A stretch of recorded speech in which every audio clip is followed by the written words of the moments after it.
Hi everyone, my name is Jenny and welcome back to Ampersand. Ampersand is a podcast about the integration of all parts of yourself and how beautiful life can be when you do so. Today I'm so excited to have my friend and fellow certified yoga teacher, Dr. Suzan Song. Dr. Suzan Song is a child and adolescent as well as adult psychiatrist and author, currently director of Global Child and Family Mental Health at Harvard, Boston Children's Hospital, and professor of psychiatry at George Washington University. She bridges the clinical, academic, and humanitarian sectors of mental health for children and families in conflict-affected settings. Domestically, over the past 15 years, she's treated survivors of torture, trafficking, hostage and forced migration within the U.S., and helps federal agencies such as the U.S. State Department and the Office of Refugee Resettlement to build trauma-informed ways of engaging with communities. As well, she was a medical director of an Asian immigrant clinic and a foster care clinic, both in the San Francisco Bay Area. Internationally, she has worked in the humanitarian sector since 1999 with forcibly displaced youth, families, and former child soldiers in Sierra Leone, Burundi, Liberia, Ethiopia, Haiti, the Democratic Republic of Congo, Syrian refugee camps in Jordan, Ukraine, and with unaccompanied children at the U.S. border. Before having kids, she loved frolicking around the world attempting to kite surf.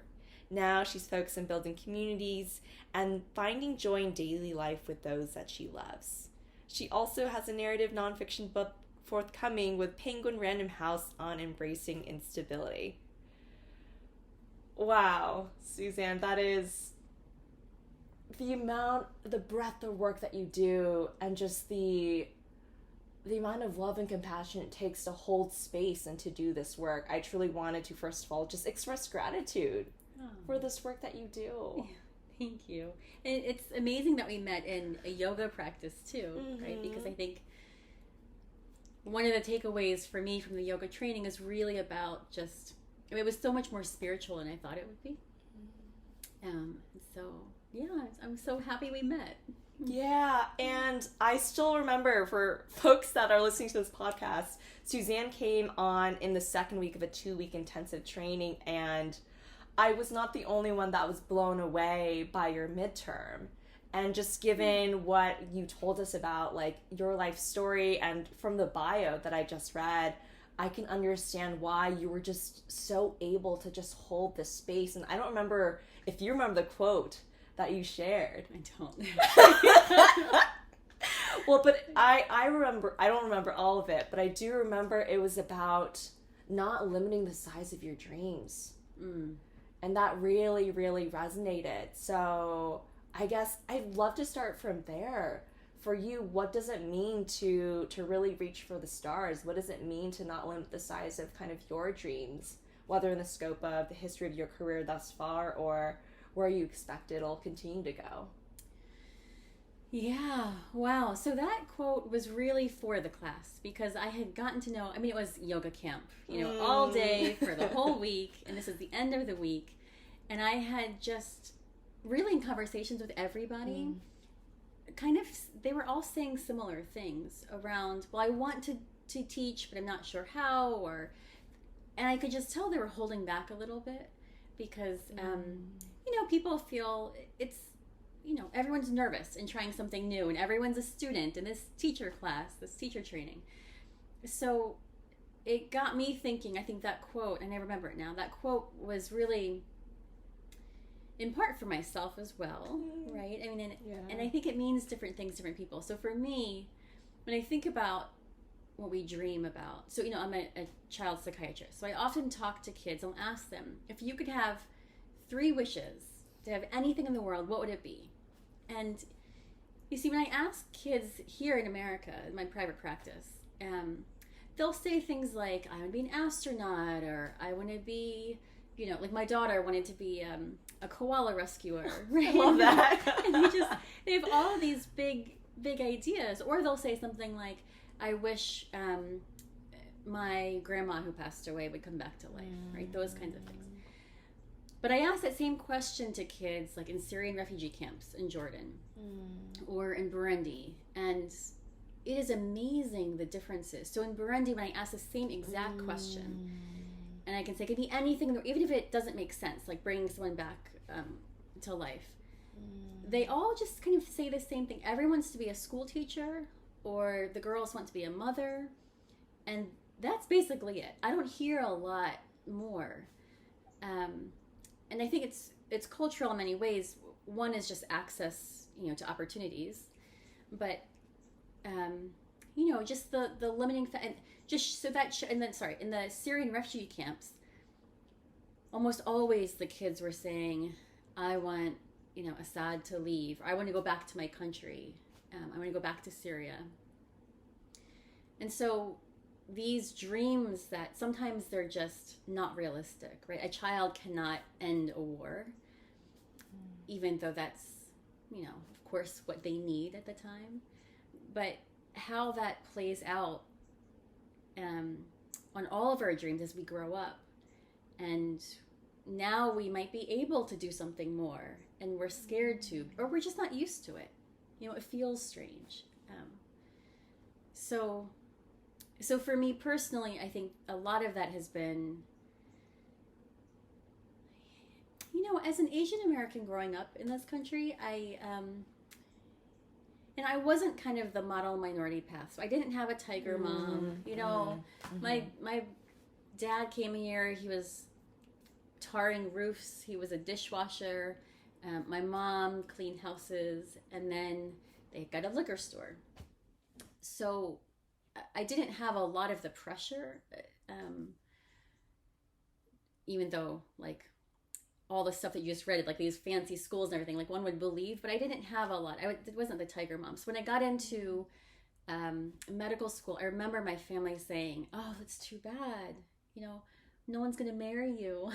That's surprising. Wow. Yeah, right? You would In think Korea. you had all the qualifications. Yeah. And so I just I didn't know what dreams could be available to me, right? I knew being a doctor was kind of attainable. It's a thing that people do, and it's stable, and you do good. But besides that, I didn't I would never have thought of my daughter is thinking about being a koala rescuer, and I'm I never would have thought about that. And actually, throughout high school, before my father passed away, I was 15. I wanted to be a waitress, and that was it.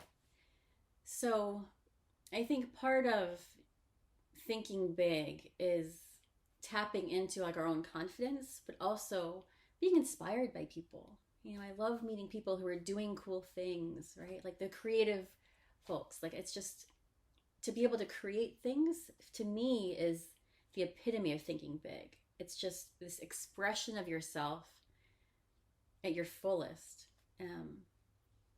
There's no linear path when people are creating. I don't know, but I don't think so in the arts world. So, yeah. Yeah, wow. Thank you for sharing all of that. I really resonate a lot with what you said, and I think it's so interesting to even reflect on how my dreams have shifted. If you were to have asked me that as a child, what are your dreams?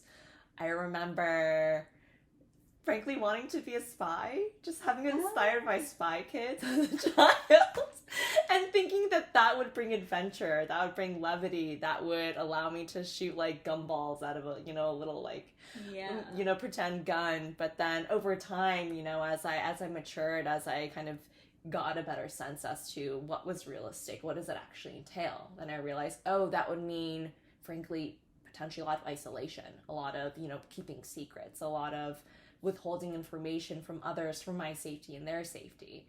And so those dreams shifted. Yeah. And there came a point where I thought that dream was to kind of follow that traditional script, to get a good job, to kind of climb the career ladder in product. And then that's evolved as well, as I've just become much more spiritual, become much more in touch with myself, and also explored this idea of what does it mean to create in a non-linear way? What does it mean to tap into that part of myself that we oftentimes shut off? So I'm also curious, in your work, the people that you're working with have experienced such hardship. And I'm even reflecting on how I'm part of this coaching program. They talk about three types of like judgment you may experience. Like there's the judgment towards yourself, the judgment towards others, and the judgment towards your circumstances, because for the folks that you're working with, being a, victim of war or like a hostage situation, that's not something that they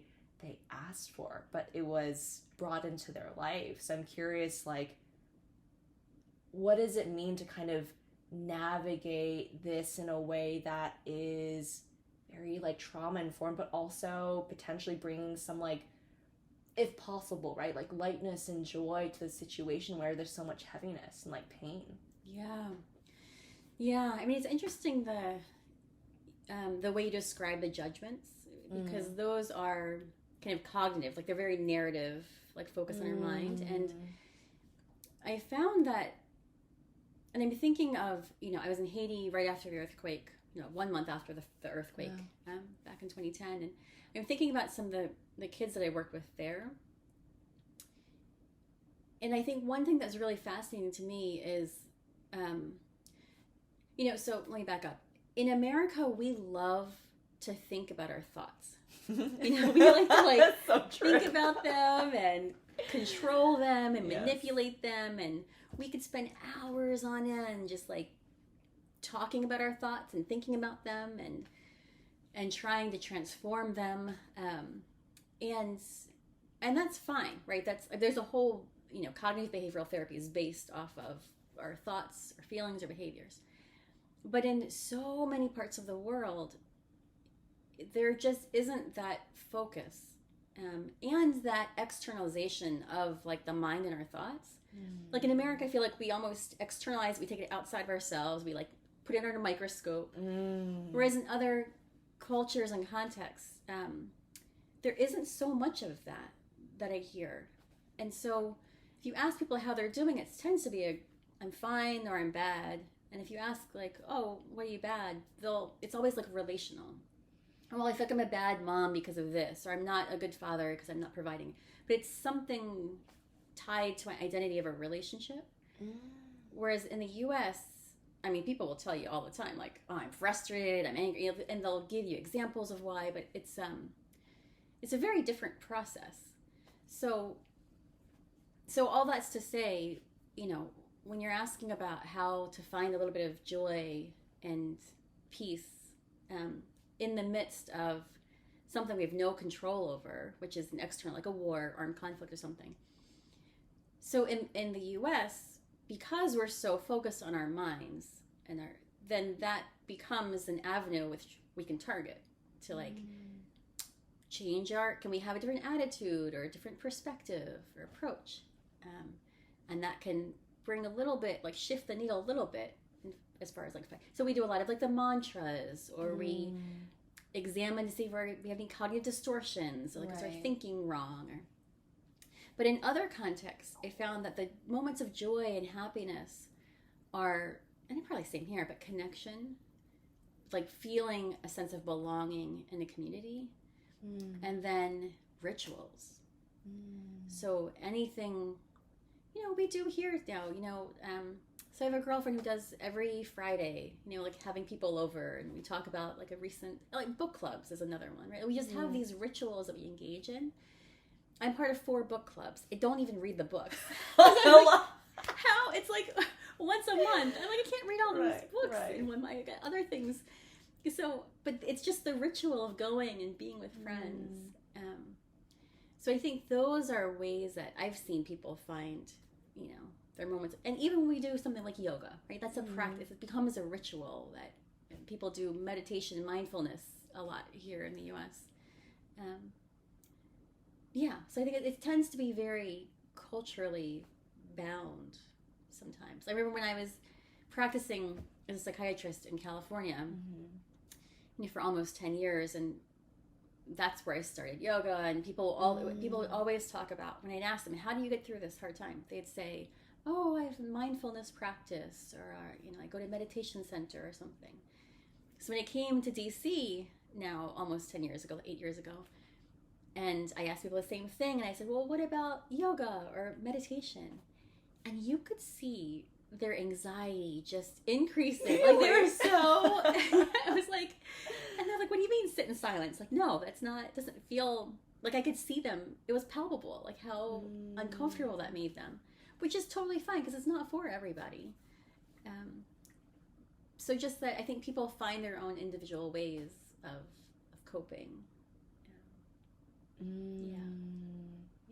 You're so right. It's so fascinating too, also for me, having grown up in the DC area, gone to the Bay Area, and then come back here and realized there are a lot of cultural differences, not only within the US, but then to your point, globally, in terms of how people relate to each other, even their own thoughts and their minds.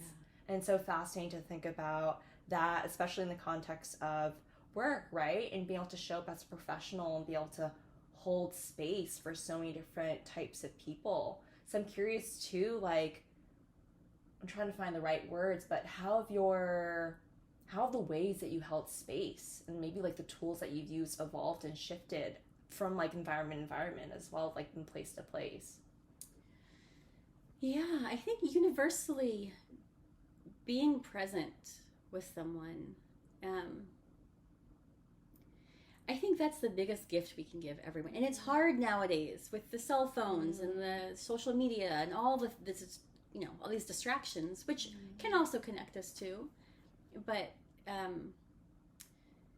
it's sad when I see teenagers hanging out and they're all stuck to their phones. Or even adults do this all the time, right? You see couples doing this all the time.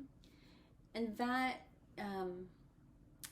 that's hard because time is, of course, a currency, just like money is. But our energy and our presence, that's also a form of currency. And, I think just being present and bearing witness to people's stories, that's all I know how to do, is like to hold space and to really, when I work with people, most of them I don't have the answers. I really do think people have the answers to the questions and the conflicts that they're going through. And all my job, I had this one supervisor a long time ago in training, and he used to say, the role of a psychiatrist is a co-investigator, right? So I'm just there to help ask some questions to get more, so that together, so they don't feel alone. Like together, I'm in it with you, I'm in the same boat. I'm not going to steer you one way or the other. I'm just like a workhorse here. I'm going to ask you some questions so we can figure this out together. But that person is going to steer, and they know where they're going, and I can't make that decision for them. And also depending on culture and context, some people have a really hard time with that because they say, no, I came to see you. Like, you need to tell me what to do. And it's very deferential. I used to work in an Asian American clinic. Oof. People there, they just want, I was like, okay, so let's work on this together. Hey, how are you feeling about increasing or decreasing or doing this intervention or whatever? And they just wanted me to tell them what to do, which is hard because when they would come back again, they would just tell me what they think I wanted to hear. And so it's that cultural difference around like the power asymmetry of me being like, quote, doctor who's supposed to know it all, which, most of them, I feel like I don't know anything. Just like, what am I doing? I don't know. But, yeah. When you said bearing witness means, or like holding space means being present and bearing witness, I just felt those chills. And I feel like just the way that you talked about it, I feel like it's almost something that a lot of people are born being able to hold space, yet over time, whether for one reason or another, right, it goes away. And I feel like I'm in this period of like reinvesting in that and reinvesting in my ability to like stay present, because you're right, like being present in each moment with somebody else is truly such a gift, and it's priceless, It truly is priceless to be able to be there. And I just also love the way that you talk about how, like, you're clearly very trained, you have a breadth of experience, yet whenever you're engaging with patients, you're trying your best to not allow this power asymmetry to, like, you're trying to work alongside them, like you're leveraging your knowledge where it makes sense, of course, but at the end of the day, you're supporting them in reaching their own truth is what it sounds like. Yeah. And I think one of the barrier to being present is, of course, our own stuff. Like when we're going through our own stuff and we're thinking about, like, is my kid okay on the first day of school? Like all that kind of stuff.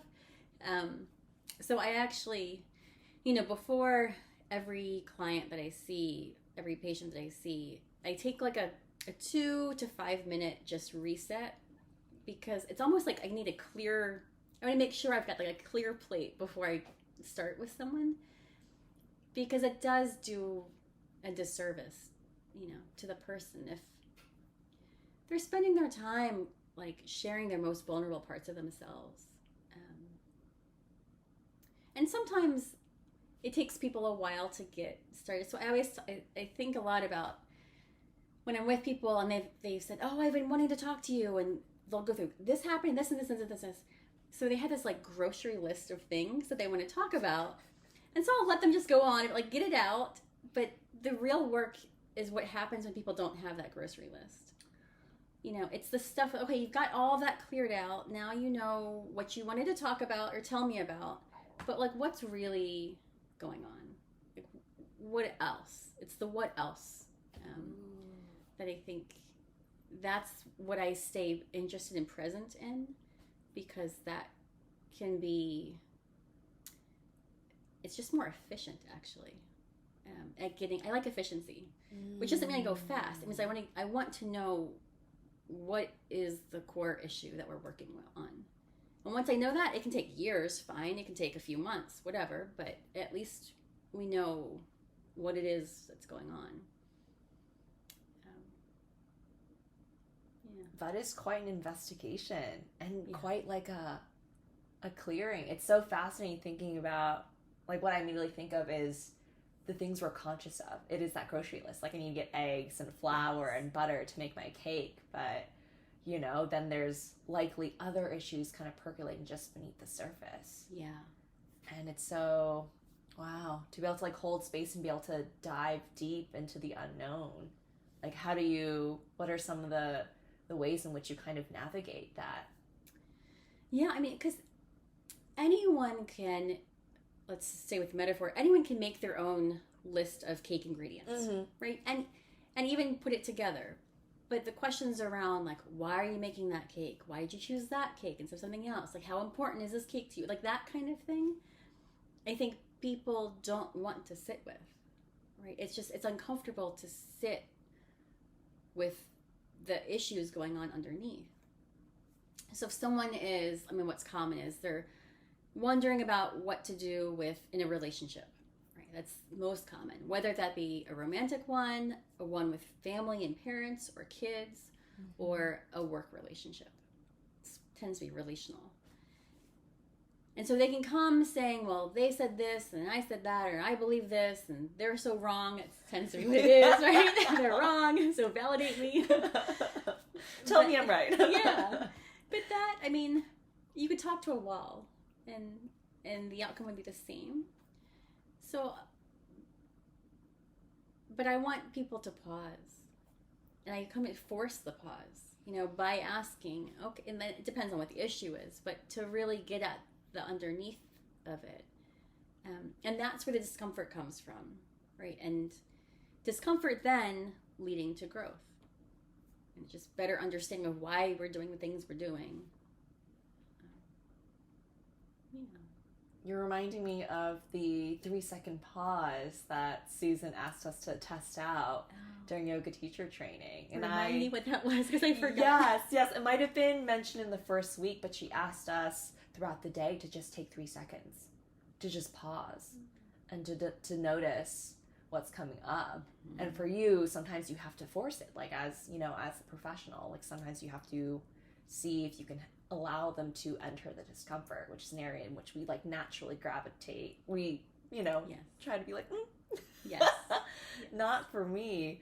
So I am also curious too, like you mentioned the importance of performing clearing on yourself, just being able to make sure you're in a good space. But at the same time, it is a lot of work to, work through your own, life in general is challenging. and to navigate that alongside like holding space for others. I'm curious how you think about, I mean, aside from like the clearing right before, but how do you think about like the, I don't know if the integration is the right word, but like how the two kind of flow? Yeah, it used to be a lot harder earlier on when I did this work, because right after I finished my fellowship, I was in the Bay Area, and I was working at the Survivors of Torture clinic in this Asian American clinic. And so I was seeing a lot of unaccompanied minors from the Northern Triangle of Central America, who are basically like walking from Guatemala to San Francisco, that type of thing. But also I had a small private practice. So then I was seeing these highly, what's the word? Highly resourced, tech executives and their families. And, it's the heart of Silicon Valley. And that shift was kind of hard because I'm sitting here with, these high up tech families. But in my mind, like an hour before, I was just with an unaccompanied child who, walked from Guatemala. And so I have that person, the energy, the concern for that person, all kind of still held in my kind of spirit. So initially, I think that was a little hard, that period of adjustment. And, you do some, like, things like create boundaries. I'm actually pretty good with boundaries. I've learned to be pretty good. I wasn't before. I am much, much better now. So, you learn how to schedule people. But now I see a lot more coming out. And I think the pandemic did this in some ways. I see a lot more overlap now in those populations. So even today, like, just before I came here, I had a survivor torture patient, a hostage survivor. And then also I had these teenagers going off, in these fancy schools around here. Yeah. But I see a lot more of the commonality, because with the pandemic especially, death came into all of us, our lives. I think that pandemic was very leveling. And even in our Zoom screens, like when we have meetings on Zoom now, there's no hierarchy, right? Everyone's just placed, we got the same size squares, and it's like, True. You can't move people around to the top of the screen. But there is a certain leveling. And I was hearing a lot of very similar concerns from my survivors of torture, and also like refugees, asylum seekers, and also just the general population that was coming in, right? How do we deal with isolation, with feeling kind of culturally, everyone's routines and rituals changed. And so it's a huge cultural shift. And we no longer have our normal ways of coping. I can't go to get the latte every day, or go to a yoga class. Right.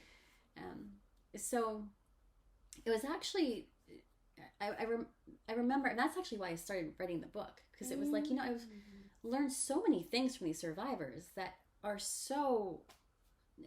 could be so useful for just the general population.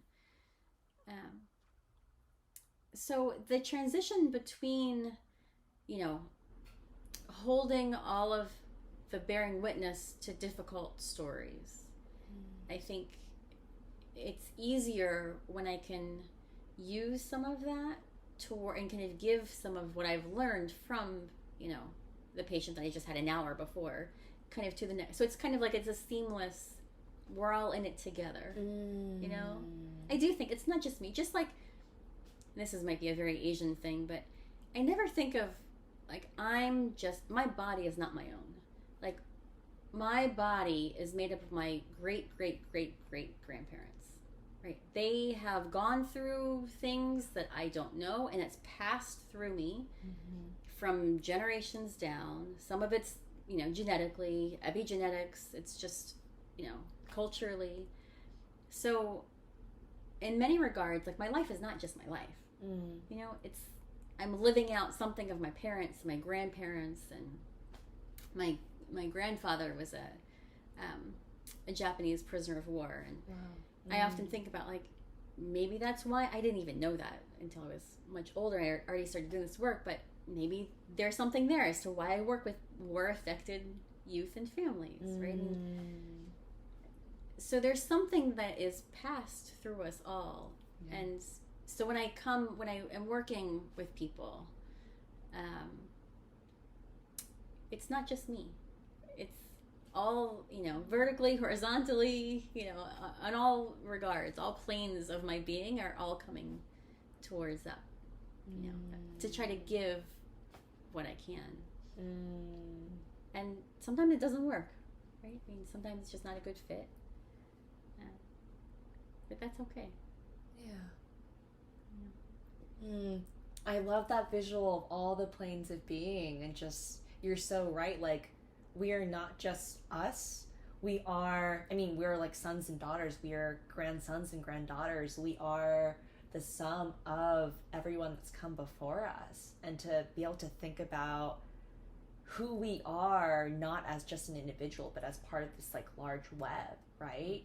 Within this universe. And you can obviously interpret spiritually or just like, physiologically. I think it's so beautiful to think about the way that we show up and our ability to be able to tap into that. And since you brought up your book, I would love for you to share a little bit about this book. I know, like, just between like you and I, and like a conversation we had with some of the folks in the yoga teacher training, you said it took time to really come to this place where you were ready. And I'm curious if you can kind of walk us through like those moments where you realize you had, whether it's like done the processing or like you were ready to give birth to this creative project. Yeah, so I actually haven't written the book yet. So you're working on it, which I love. I'm working. I will hopefully finish it. Yes. But this book has been one of the most enjoyable projects I've ever done. It's so now almost 15 years ago, I was in Burundi. I was finishing a PhD working with former child soldiers. So I was interested in, so at the time there are a lot of these studies around the mental health of former child soldiers. And I was wondering, well, what happens to them when they grow up and they have kids of their own? So if you're in a rebel group, if you're a child soldier for 10 years during your adolescence, and then the peace treaties are signed, the war's over, and now you're out there having kids of your own, like, how do you know how to parent if you've been in a rebel force, a rebel group this whole time? So I didn't want to do a PhD. I basically met this really amazing researcher, Joop de Jong. He's in Amsterdam. And I met him at a conference. He was presenting something, and I asked a couple of questions. And then I was an annoying person who I just wanted to know more. You're curious. So I was like, I was like asking, and he was like, you should come to have tea with me. And I said, okay. And so that tea turned into like 3 hours. Love it. And I was saying, like, I wanted to know, like, well, what happens and how would I study it if so? And he said, you should do a PhD with me. And I said, no, thank you. Like, I need to make money. I had already, like the realities of living. Like, I paid for med school on my own. I had grad school on my own. Like, I had all this debt, and I wanted to make money, which everyone thinks that doctors make money, but doctors who work with survivors of torture, like, it's different. Different. So I was like, I don't need more letters after my name. And he was like, no, this will be okay. Like, I'll just teach you. It's basically, I'll help you. And then he just supported me. So I was maybe my third year doing work with former child soldiers in Burundi, maybe my fourth year. And I had, unbeknownst to me, like, I had been targeted for murder. Now, I know it sounds really bad, but,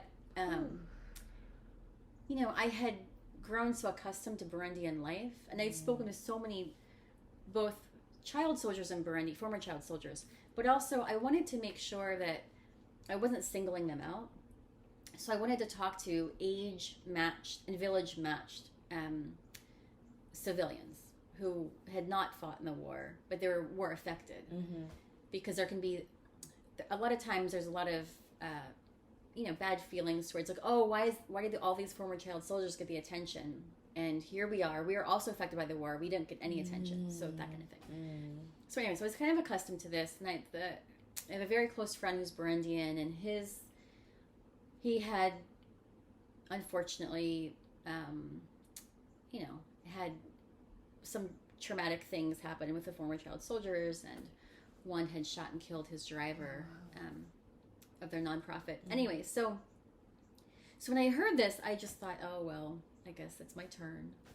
I don't really know. And so my interpreter was like, you need to go into hiding for a few days. Like either you stay in hiding or you leave the country. Those are your two options. And can I ask, how did you know you were So he was speaking, this one former child soldier that I had just interviewed. I just been to his house and interviewed him. And he, at the very end, pulled me aside, and a lot of other former child soldiers kind of came, they called it an ambush. They basically just came with a bunch of AK-47s and whatever around the truck. And we're speaking in Kirundi. And I don't speak Kirundi, so I don't know what they were talking about, but it was clear there was something, like it was not good. And my driver was there, my interpreter, my research. So I have, my whole team is all local Burundian, and they clearly knew what was going on. So they got into some arguments, and then they pushed me into the car, and then they drove off, and they told me what happened. So I didn't, that the naive American in me, I was like, no, they don't really mean it. They said something about how, they'll kill for just a SIM card, and they just did this to someone else last month. And because, I am considered a white man. I'm a Korean American woman, but I'm considered a white man. And back then, there were not like bank accounts there's no like bank that I could use so I'd have to bring all my cash because I'm paying all my local researchers and team. So they know, and they saw I have a laptop, so they think that I have a lot of money, which by their standards I do. Like I have an Apple laptop. So I decided to go into hiding just for the weekend. Anyway, so I thought and then I left actually a week later. I just laid low. I stopped everything, and I left the week after, and went back to San Francisco. And I was just, doing my data analysis in these coffee shops, and I realized I was getting more obsessed with genocide. And I must have bought like 25 books on the anthology of genocide and war and I just got really obsessed with genocides, with war photographers. So I spent all day just absorbed in this. And I had been asked to do an NPR interview. I had done a couple on, work in Sierra Leone, Ethiopia. I had been asked to do this NPR interview. I remember going to the studio, and they have like the headsets to do the interview, and so it's like more legit than this, but this is great. It's like it's like silence there, and I'm waiting for. And they were just doing something around the Senate and gun violence, so I was waiting for a little bit longer, maybe like 10 minutes or so. And as I was waiting, I was like replaying some of the scenes, some of the things I had heard, and in Burundi, because I wanted to do justice to their story. And somehow I had dissociated. I have never done that before, ever. So the interviewer came on, and she was ready to go, and I just couldn't speak. I couldn't answer. And she was like, Suzanne, are you okay? And I was like, fine. But I couldn't answer the questions. And so we just, and I could tell she was kind of annoyed, because it's media. They're very fast. And right. And I just couldn't pull anything. I don't know. Like I just went blank. And that's when I went home, and I was like, something is up. Like I need to put a pause here and really look at what happened. Because I had really minimized that. I was like, oh, this thing happened in Burundi, but it's fine. I'll go back, in a month. And I never went back, and I stopped my PhD. I told my advisor I just didn't want to finish. And he was like, you're so close. Just, finish this out. You've got maybe a year left. Write your dissertation. You're done.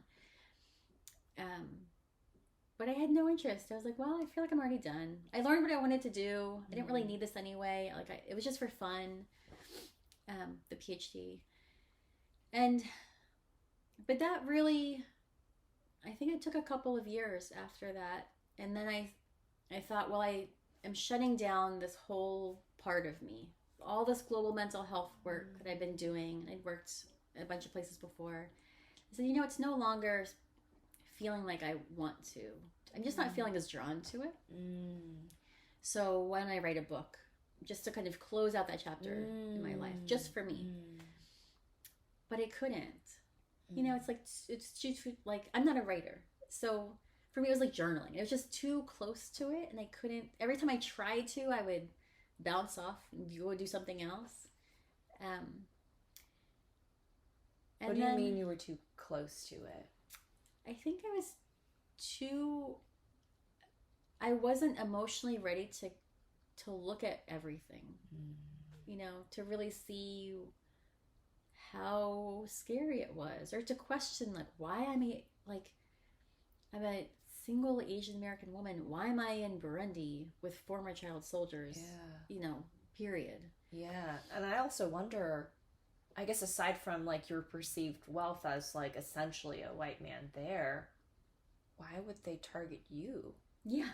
From murder. Yeah. And these are, this is the trusting American in me. I also was very trusting. I'm like, I've worked with them for a few years, I'm like, these are my people, like my friends, so I just wasn't, and I tried, but it just wasn't ready to. And then I did start going back, when the Syrian war broke out, so I stopped listening to any sort of news after that, because especially BBC, like if I hear of any like wars or conflicts going on, I have no agency to do anything about it. So it's hard for me to listen to it. So, but then I remember I had started, the Syrian war had broke out. So I was, starting to allow myself to like listen to what was going on. And then someone reached out to me from this one humanitarian agency, and they asked if I could do some work in the refugee camps. Within 2 weeks, I was there in Zaatari, Jordan, and kind of back at it. It was different this time because I was with, UNICEF and the International Medical Corps. So, these are agencies that when I land, there's someone there to pick me up, and they have a cell phone they give me with, all the contacts in there. It was just very well organized. Yeah. So it was a very different experience. And so that kind of got me back into the work. So I really hadn't thought about a book until the pandemic, when I thought I was going to die, really. And, I was a moderator for this large group of physician moms. And right when the pandemic was coming to the US, like we had already seen a lot of physician moms from Italy and China were kind of posting about like, everyone heads up, this is what we're seeing, these are the symptoms, it's really aggressive, these are what we found as like clinical protocols. Because everyone, with pandemic, it was such a new virus that all of the senior attendings now became interns like overnight. Like nobody knew what this was. Yeah, right. There are no clinical protocols, there's no anything. And I was hearing that maybe psychiatrists were getting pulled in to like run the vents, like the ventilators, or be doing things that you're not necessarily trained to do. Yeah, and I'm like, I haven't done this. Yeah. And I remember there was one post from a physician who was talking about, she had COVID and she was a single mom. She had her 2 kids at home and she didn't want to leave them to go into the hospital to admit herself. So she was trying to treat herself at home. She was self-pronating to improve lung capacity. And she was saying, like, if I die tonight, like, this is what happened. She wrote a video to her kids. And that really made me think about, like, yeah, this, we could all die. We don't know what this is. We could die. Not in a, it was very actually logical for me. Like, it wasn't terror. It was just like, right, we could all die. And so it wasn't so much a fear, I guess. It's more like, okay, logically, this is kind of what's going on. I could have gotten COVID, and who knows what could happen. So I did make a video for my kids, which I deleted since, just in case they found it, because they're young. They're 6 and 8. Can I ask what you said on the video? I don't remember. I think it was just really emphasizing how much I love them, how amazing they are, the things I want for their future, that kind of thing. It's short. very short. And then I started writing. And that's when I was like, okay, I want to leave them something because, my kids, I'm into the whole child family thing. So, as a child psychiatrist. So, I'm so focused on them that they don't really know that part of my life, right? They see me as essentially a stay-at-home mom, right? I just do the pool play dates and, bake cookies, that kind of thing. So they have no idea about my past life. And I wanted to give them something if I died. So I started writing out just something, a draft of an outline. And then kind of got into it. And I was like, oh, people actually get agents for books. And I was literally Googling, like, what is a literary agent? How do you find an agent? Do you need one, really? Like, all that stuff, right? And then I did. I looked up, like, I guess you need a book proposal. So I Googled in, how do you write a book proposal? And got the sections. I wrote a draft. And I sent it to this agent who's amazing in New York. And he called me in 2 weeks and was like, I'd love to, work with you. I was like, okay, great. And then that's it. So now it turned into a whole thing. And it's a little scary because I wrote this initially just for my kids. Like there was really no other audience. It was just for my kids in case I die. And now I'm still alive. So I feel like there's a little bit more pressure. But I keep going back to, it's okay if it flops. I don't even care. Like, it's for my kids. If I can finish it, I have it for my kids, I'm good. So the book is really around answering the question of, like, how did I get here in Burundi being targeted by former child soldiers? Because when I was in hiding that weekend, I remember I was under this, like, mosquito net that had these big holes in them, so, like, useless. And I was thinking, like, there was a cockroach that I was talking to. When I was asking myself, like, how the hell did I get here? It was just, my father came into mind immediately. So my father was assaulted and kidnapped right in front of our liquor store when I was 15. Yeah. And he died. And so I think I had recreated a similar scenario of danger. But this time around, I'm the one in charge. Like, I'm the one in control. Like, I can be safe. Right? I can bring myself to safety. And so, and my father, that whole experience with him, that kind of led me down this whole career path of working with survivors of violence and all of that. So I was kind of unpacking, the effects of that. And also the lessons that I learned from healing. I've learned so much from people who have healed in so many different cultures and contexts that just don't look the same at all. And so are there universal ways of healing and getting through really hard stuff? So that's basically the book. Well, I haven't written it yet, but you're working on to it. Be the book, yeah. And what a powerful, first of all, story. I cannot wait to read your book. But for it to have been born from this idea that you want to leave behind this, like, legacy for your children, for them to have something, I just know it's going to be such powerful writing for you to just, like, channel that, to know that, even if it doesn't succeed, which I have a good feeling. I have a good feeling it's going to reach the right people. But to be able to write from that kind of place and to truly unpack, like, decades, even, like, generations, right, of all of this, and then also to leave readers with hope, with these universal wisdoms. I'm curious, like, what are some perhaps, like, somewhat surprising universal wisdoms or insights that you've uncovered along the way?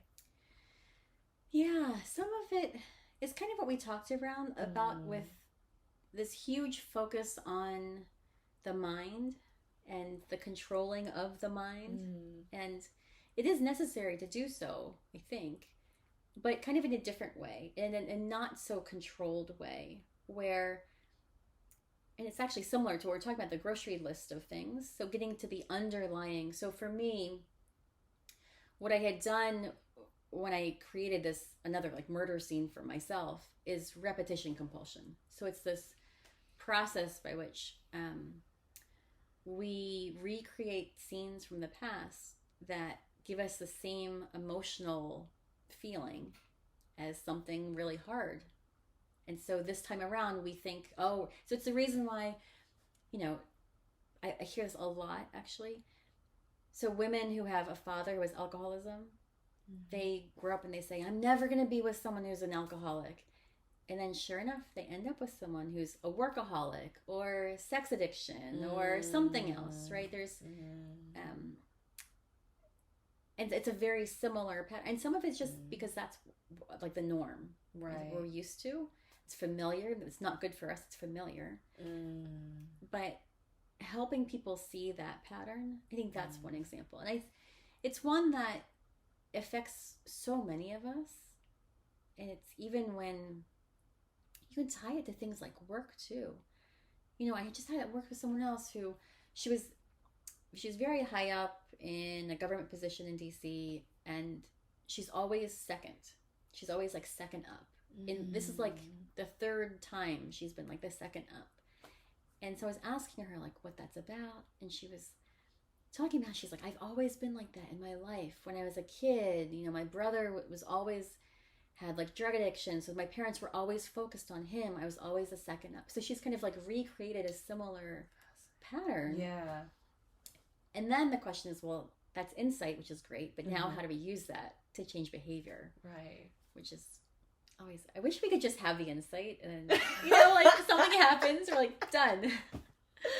But I mean, after you mentioned this pattern recreation, I mean, I recognize that in myself in various ways. Like one, when it comes to relationships, like recreating this environment in which like I feel like I need to sometimes save or be a safe space for people. And I think that's what makes me a good space holder, but it's also tripped me up when it comes to attracting people that expect me to bend over backwards and hold space for them in a way that compromises my own boundaries and needs. Yeah.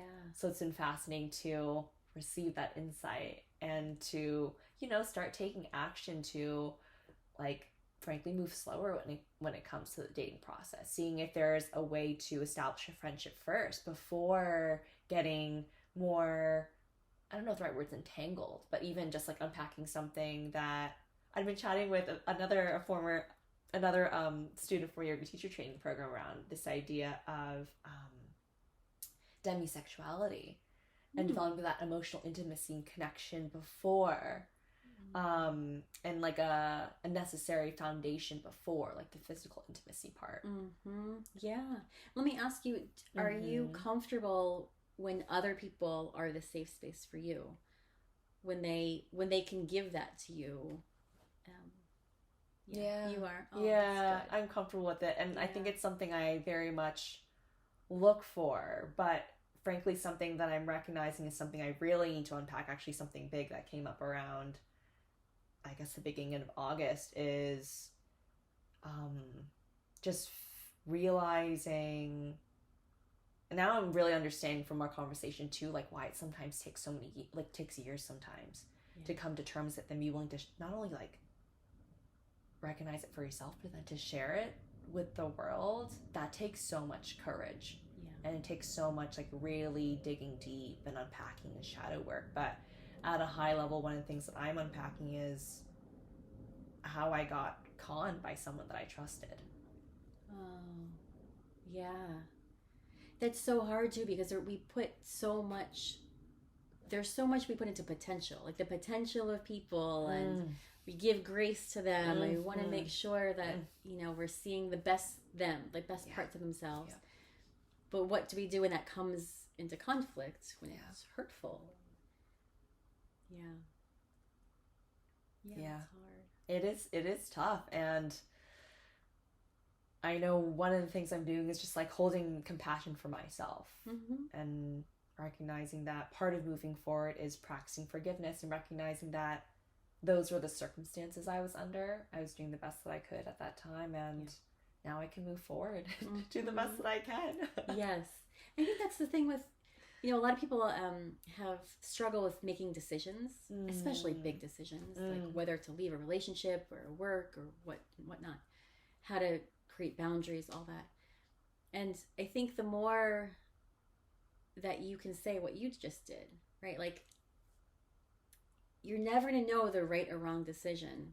But we make the decisions based on the information we have at the time, with who we are, with how we're feeling.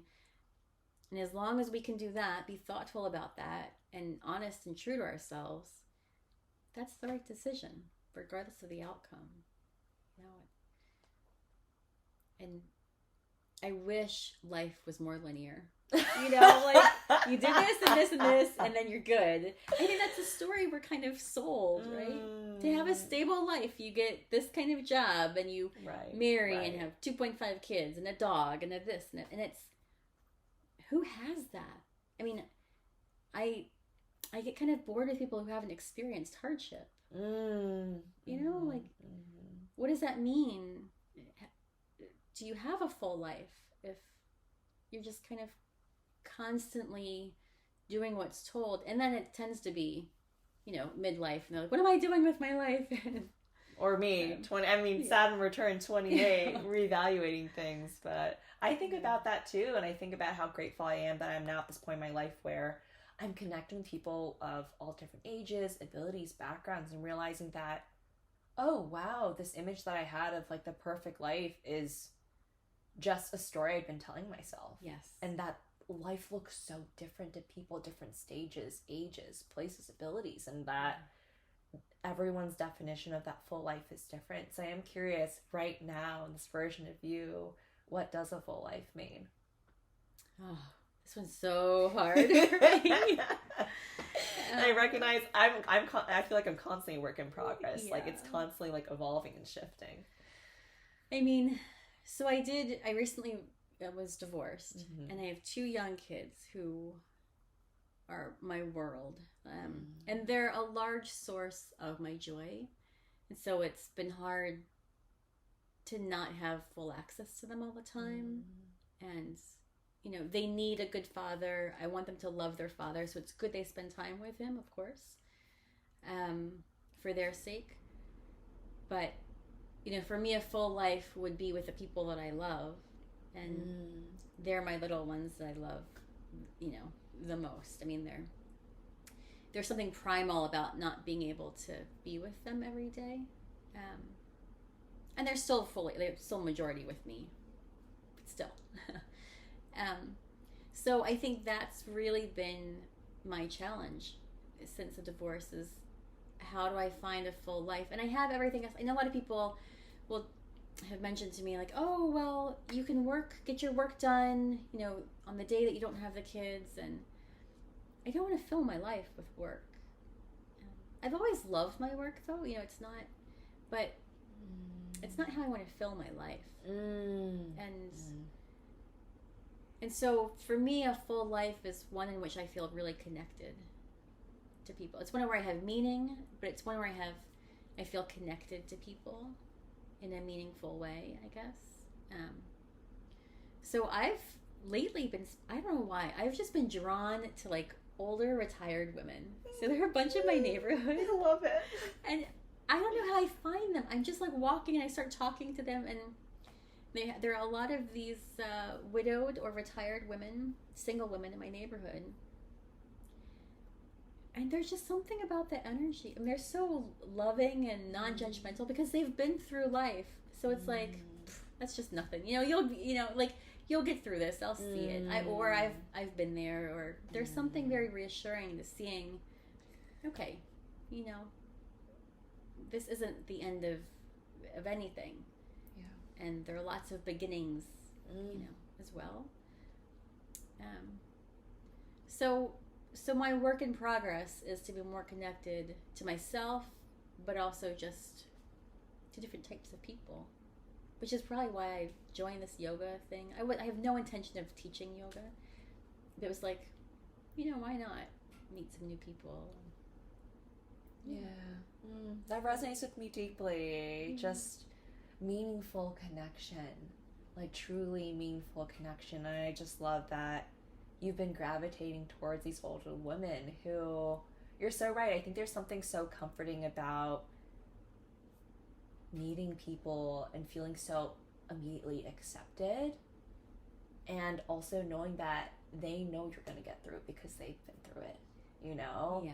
And I feel like those are definitely the type of people I gravitate towards too, like folks that are non-judgmental, folks that are willing to like relate to me, folks that are willing to accept my imperfections and recognize that, like, yeah, it's okay if you have a day where you're feeling sad. It's okay if you are feeling angry. Like, those emotions will pass, and I'm here to hold space for all of that. Yeah, and older women, this society, I think,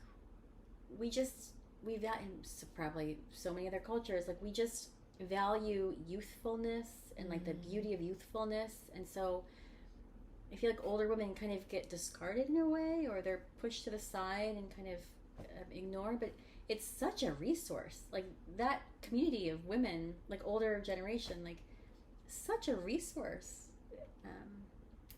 that, yeah, it really, it's funny. Like, I enjoy just hanging around, going on little walks. Like, I don't know. Oh, do you all cook together as well, or? I do not cook. My mother has told me to not cook for people because cooking is so bad. I just get so impatient, and I just, instead of like cooking a carrot, I'll just eat the damn carrot. Like, that's good too, honestly. Yeah. I love that so much. And something I was reflecting on when you were talking about just like the love that you have for your children and how they feel, and also just, I love what you were talking about, how, and I think it goes back to what you're saying around setting boundaries. Like, you can love your work but not want to fill your whole life with it. Yeah. And I just like, I feel like that's something I've been really grappling with, and recognizing that sometimes I still, even after taking time off from work, I still sometimes have a tendency to fill my day with just activity and work as a means to distract myself from what's underneath the grocery list. Yes. And it happens especially in the DC area because it's so funny because the way people cope around here are happy hours. Oh my gosh, yeah. Everyone goes to happy hours. Whereas in the Bay Area, it's like, oh, let's go to the climbing gym, or like I go kite surfing at 3:00, in the afternoon. Yeah. But it's just, work till 7 or 8, or try to make a happy hour and then go back to work. And I do wonder what's underneath that. And sometimes it's, people are, it's very, the focus is really on the well-being of people. So I think the work that people are doing is very meaningful, right? Like, I'm thinking about the people that I work with in the anti-trafficking world, right? They're working really hard, really long hours, but for a good mission. Yeah. But even that, it puts oneself aside. And that, there's wear and tear after a while. Emotionally, psychologically, physically, when we don't really attend to ourselves, which we're all trained to do. I mean, we're all trained to like subject, it's like we put all of our needs aside, and that's where resentment comes in towards the universe, towards our partners, Yeah, you're so right. And it's just such a good reminder for me to nurture myself, to take care of myself first so I can show up for other people. And something I've been thinking about as well, just related to the wisdom of older women, is, what wisdom my parents have to offer. I remember, and I feel like this may be very common for just like folks during their adolescence and teenage years, but very much like rebelling against my parents and believing like they don't know anything. Like, they don't know what it's like to be an Asian American having immigrated from China, in their, I guess, late 20s or early 30s. Like, they don't know what it's like. How would they know what it's like to, have to go to school and like get good grades and like do all these different things. But now I feel like I've been coming around and realizing that they do offer a lot of wisdom. And when I think I want to have kids, but like when I do have kids, I'm sure my mom will share wisdom from her having given birth to me and my two sisters. Yeah. Like there's a lot I believe I've yet to learn from her, and something I've been thinking about as well. That I'm curious too, like what your perspective on this is.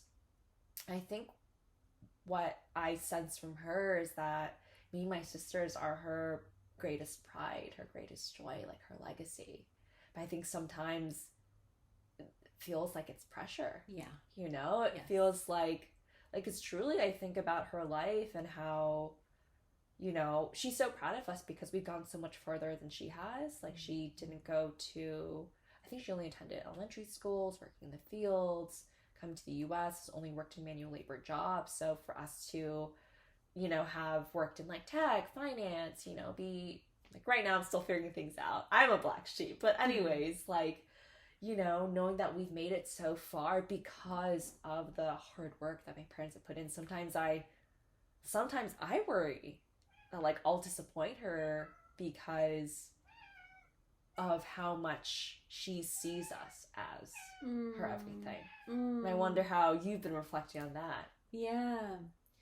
Yeah, I mean, it's so hard, especially, you know, when parents immigrate here, because there's so much, the culture is so different, especially in like raising children here. And so, but, you know, I had my kids later in life, so I was around 40. So, but man, I had never needed my mother more when I was 40 years old. You know, I think as a teenager, I didn't really, even as a middle school, like as a kid, I didn't really need her that much. Really? You know, like I was off, like they were working a lot. I was doing my own thing. But at 40, I think there's something around when you, like when I had my own kids, then you just, this country is so hard to have, for women to have kids. Yeah. Because so much burden is placed on the mothers, even though we say, you know, we want to have like equal partnerships and all that, which and just the policies, also the family policies around you know, the workplace in this country, but yeah, the whole concept of it's dealing with the parents who, it's kind of a burden. It is a responsibility to kind of make them proud. But I also wonder for the next, like, what's going to be lost in the next generation? Like, my parents have a story. They had their struggle, right, of coming to this country and all of that, dealing with the acculturative stress. And my mom went to Iowa when they first moved here. They were in Iowa. Oh, wow. So, Iowa. Yeah. Well, places. Right. This is like in the 1970s. And oh, my gosh. Kids would follow her in the grocery store, like making fun of her. And so you have those stories. And now when I think about my kids growing up, I'm sure they'll still have Asian American, you know, their own experience, but they won't have the same ties to Korea, let's say, as of course my mother did, or even that I do, because I would go every 4 years or so. And so just thinking about what's past, what do we want to pass? What do we want to hold on to? What do we want to let go of? And yeah, bearing the responsibility of making parents proud, that's a tough one. Because that starts to shape so many of our decisions in life. And who we choose to be with, or what jobs we take, or what, you know, how we spend our time even. And my parents have always been very, I mean, I've always been like a latchkey kid, so I've been very independent, for better or worse sometimes, I think. You know, same, right? Like, you know, but yeah, I think one thing that I'm very thankful of is my mother always says, like, I don't want to be a burden on you. And your mom says that. Yeah. And she means it. I think she means it in so many ways. Like financially, she takes care of herself. She just doesn't try to overextend me. And I think that's a huge gift to have that. But I also, you know, when I hear her talking to her Korean friends, I'll hear the word like Harvard or doctor or, you know, so she still has things she's proud of that she can use. But I don't feel the pressure from her. Yeah. That makes sense. Yeah. Wow.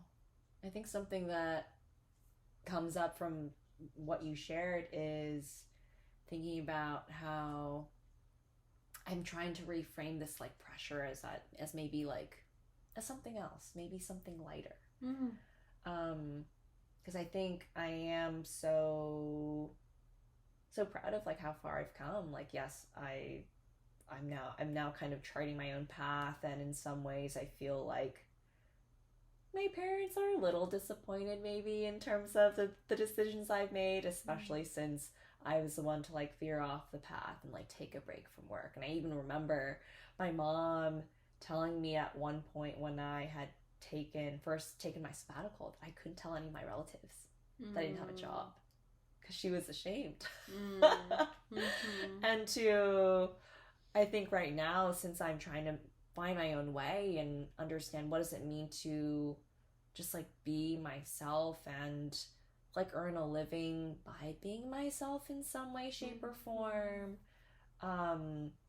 like how do I navigate that alongside also frankly wanting to, I don't know, I think it's less like I feel pressure now, but more like I know I want to give back.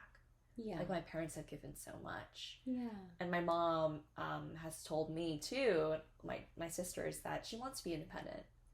Like she doesn't want to be a burden. But I think all of us feel like, and maybe this goes back to filial piety in like Asian American culture, but just wanting to give back. Yeah. But also maybe there is a little bit of that pressure too. Yeah. To like give back. Yeah.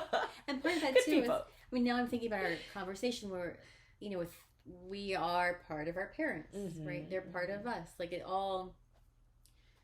So when we say we're independent, what does that really mean? Because we're tied. And if we want to be connected and we want to be, you know, we don't want to be enmeshed. Like there's a difference between being connected and being enmeshed with family, where all of the needs get kind of mixed in there, and there's a little too much like kind of codependency on each other, and so it's hard though. But I think the more we can find confidence in our decisions, then the more it actually helps them.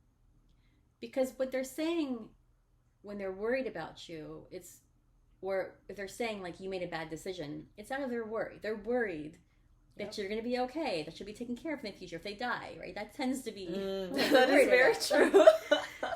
So I think if you're confident, the more confidence you have in the decision, I wonder if it might ease, or it might make it worse. I don't know.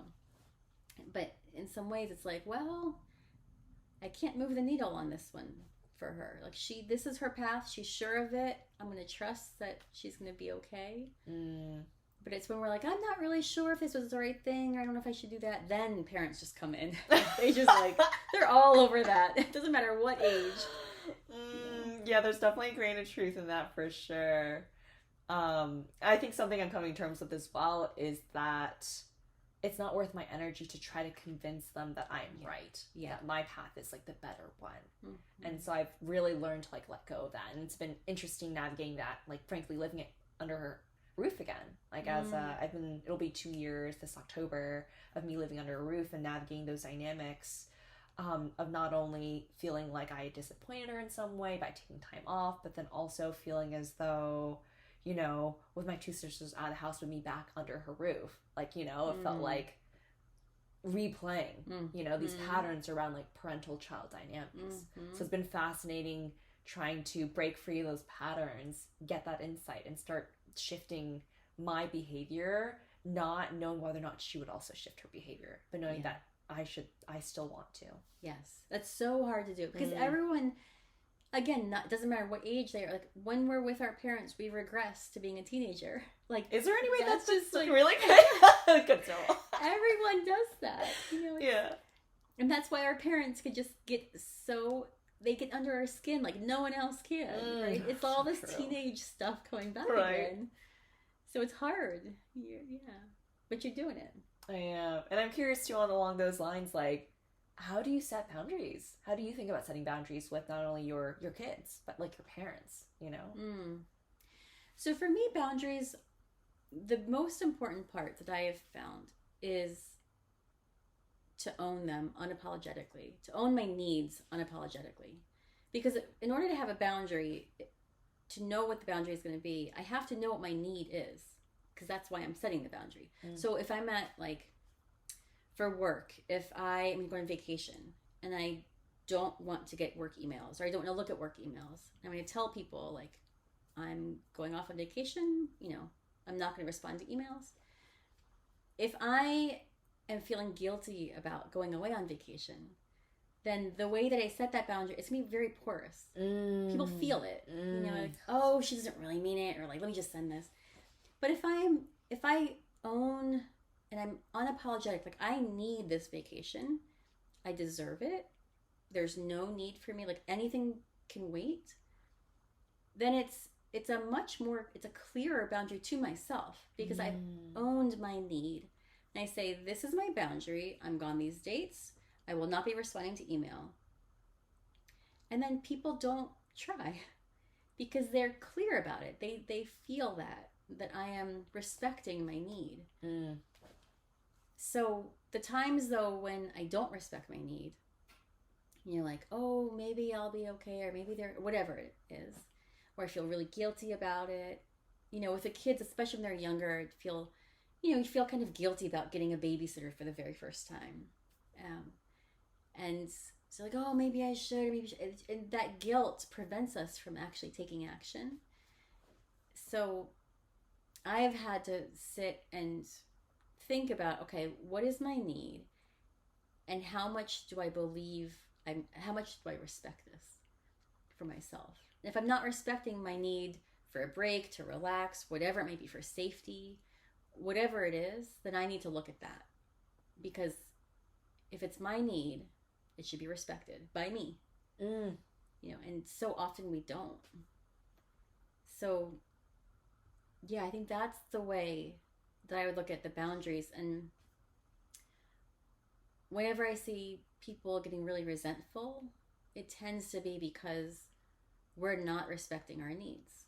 We're allowing other people, we respect their needs. Yep. Like, we'll do their needs, yes. But we're not going to respect their own. They're like, then we get so mad at them. So that's also a cue for me when I'm feeling a little resentful. I'm like, wait a minute, like, whose needs are popping up as priority? Oh, that is such a good cue and indicator for that. And I love what you said, because you're so right. Like, if we're not showing that self-respect for ourselves by being clear about our needs and enforcing those boundaries, like you said, then how would anyone know to respect the boundaries we've set? And I've definitely been guilty of porous boundaries, of being like, oh, like, I can't do that, but like, for you, I'll do it this one time. And then they get used to it. Yes. Then it creates this dynamic. And I remember when it comes to, like, supporting my mom, for instance, some of her relatives from China came to the US after, I want to say, like 10 to 12 years in the immigration, like the legal immigration process. But I remember, you know, feeling conflicted, because part of me is like, oh, I understand how challenging it is, you know, to move to a country in which you barely know any English, and to have to deal with all the paperwork in terms of, you know, getting your driver's license, setting up a bank account, getting social security numbers. I wanted to be helpful, but then I also realized I was getting resentful, because at the time they just had this tendency to, like, just come over to our house, no warning, and be like, here's paperwork, can you help me? And I realized I was getting resentful because I hadn't told them what my need was. And my need was, I'm willing to help you, but I need you to tell me when, so I can determine whether or not I have the energy to support you. Yes. And it's hard to say that. It's so hard. Like, it feels like wrong in some way. Like, you're hurting them. Yeah. But it's such a valid request. Like, I'm happy to help you, but please just tell me in advance, right? But it's so hard to do that, because it feels like we're being disrespectful, or not being generous, or something. Have you found yourself too, in terms of boundaries, and boundaries might not be the right word, but how have you been thinking about making sure you have the time and energy to work on this book? That has been the hardest part. So, you know, during the few years of the pandemic, I would basically write at night. So after the kids went to bed, so around like 9 to 11 o'clock, I would write. But that's because I was fueled by some anxiety, basically. You know, I was just like, I need to. And I was writing up more like op-eds and stuff. I got into writing op-eds and all this stuff because I was just anxious and angry about what was going on with the pandemic. But then when the world started to open up again, that eased. And so I didn't feel that like anxious energy to write as much. And then with the divorce too, that just takes up a lot of, I mean, I was so consumed with my kids and making sure they're emotionally, you know, stable and okay. And thankfully they've been amazing through this whole process. So now I find the energy to finally like come back but it's hard. And that's why I think, you know, the time is one thing, but time is really nothing if you don't have energy to do something with it. So I can sit and watch Netflix, you know, or K-dramas for hours on end. Yeah. But only because I don't have the emotional energy to put into something. But, you know, doing the opposite. So for me, it would be like getting up and doing something, or I started a lot of walks where I just call a friend and I'll talk for an hour just to like get out of the house and like do something to kind of re-energize me. And I have my best friend for, I don't know, 10, 15 years. We talk every day. So she's been also just helpful in like getting me up. It's like having someone that's there and accountable, and you can talk for 2 minutes or 2 hours, but it doesn't really matter, you know. Yeah. Managing that emotional energy is so crucial, because you're right. Like, we could have all the time in the world, but if we don't have the emotional energy, or just energy period, to work on the things we want to, it can be really difficult to make progress. So I appreciate the honesty in terms of just telling us about how difficult it is to like work on something that, you know, like, it's so big, it's so like, I feel like I can already see it, but like it can take discipline as well. Yeah. And I'm trying, you know, I think initially when I signed the contract, it was like an 18-month, like I'll have the whole book done in 18 months. It's now been 12 months. And I've written maybe 4 chapters of that, of like first drafts, because it just took that long for me to get into the process. I normally am pretty, you know, I can get stuff done, but this is such a creative, and that's why I love it. It's such a creative process that it's hard to just get it done. Like, it's not like the bills where I can sit there and like, you know, do Netflix and also pay the bills or something. I have to actually be invested in.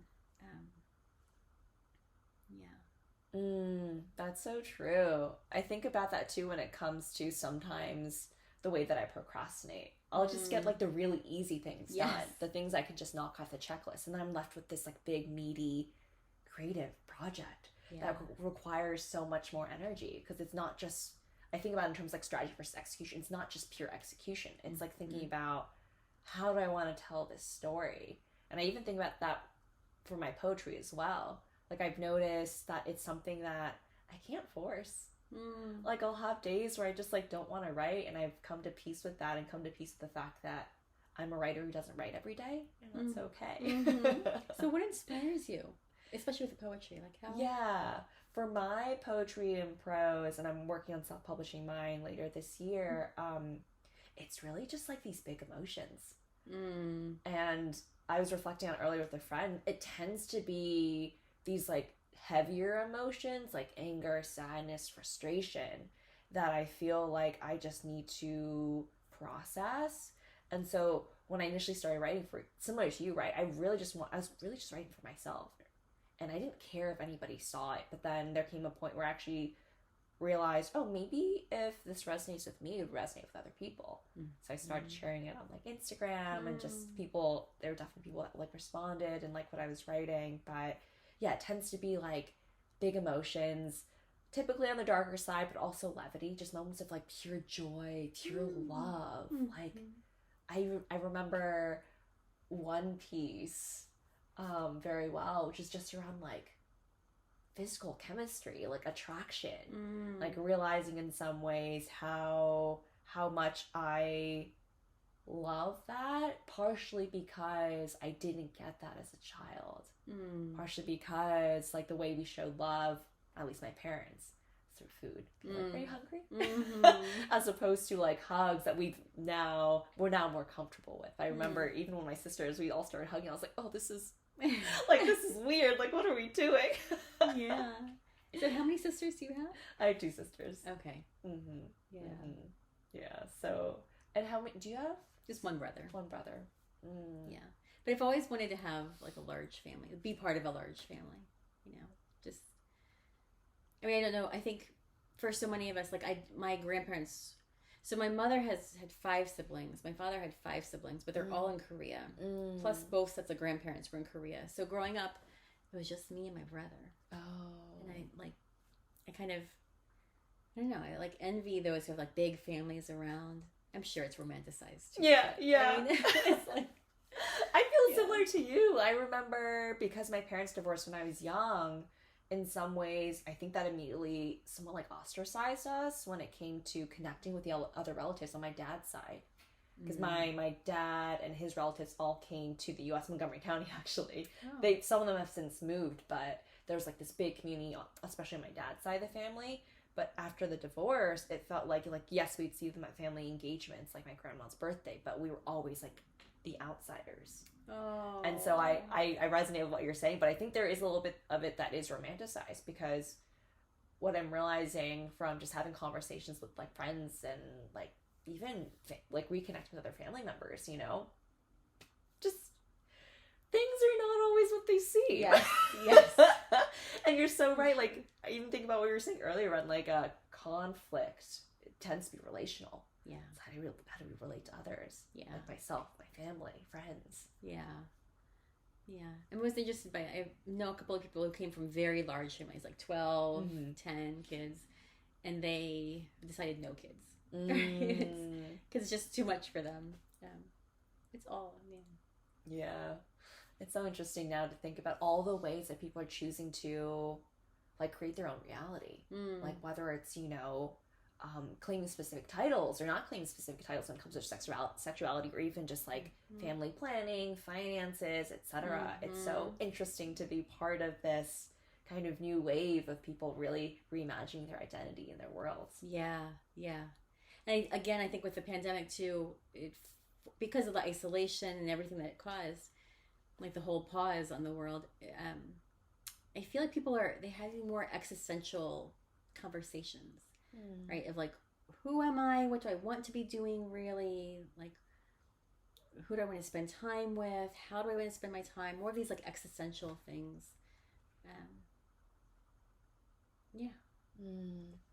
Yeah. I would love to wrap up this conversation with, I guess, an existential question, if you'd be willing to answer. And I know it may change over time, but for you, and we touched on this briefly with this book, but, you know, how is it that you want to leave this world? Like, not in terms of, that is not the right way of phrasing it, but like, I guess, aside from this book, like, what does it mean to leave behind a legacy? Wow, yeah, so, you know, I'm an introvert. That's pretty clear, I think. And I've worked with thousands of really resilient people across the spectrum of, like, distress to, you know, despair. And what I would love to do is to touch more people and just really engage with more people who are in that silent suffering, because it's such a hard place, that isolation, that feeling that I have zero connections to any other part of humanity. So I think if I could do that, that's pretty good for me, you know. And my kids are, of course, included in there. Mm-hmm. Trying to make sure they feel loved and of course, happy. But I think happiness comes from knowing how to be resilient, because stuff's going to happen in life. I mean, I wish I could keep them in bubble, but I can't. I actually don't wish I could, because they need to learn these things. Mm-hmm. So, yeah, I hope that I can leave them with some opportunities and skills to learn resilience, so that they're okay when they grow up. I think I'd be happy with that. That's so good, and you're so right. Like, when it comes to living in this world and just like being the humans that we are, we will confront challenges and obstacles, and the more that we're able to be resilient and love ourselves each step of the way, like, it makes such a big difference. And I really feel like you're already touching so many people, just through like truly like the way that you show up, the way that you hold space, the way that you're present with me, and the way I've noticed you be present with others in the short time that we've known each other. I just feel like, I don't know, I think more and more I'm realizing it's not for me, like, yes, I want to touch more people, but it's not so much necessarily quantity per se, but like that quality. Yeah. Right? And to your point, I think something I've recognized in myself too, that I recognize in you, is like this desire to help people feel less alone. Because there it truly is, when it comes to mental emotional health, like so much silent suffering. So many people are like, I'm the only one that feels this way. Yes. So thank you so much for what you do, and thank you for continuing to do this good work, and so excited for you to launch this book. How can people get in touch with you, learn more about you? So I have a website, SuzanSong.com. My name is spelled like Susan with a Z. Yeah. Or social media stuff too, I guess. I'm so bad at social media, but follow me on something. Facebook, Instagram, I guess. It's Dr. Dr. Suzan Song. Oh, perfect. Thank you so much. Yeah, this is great. Thank you. This is great.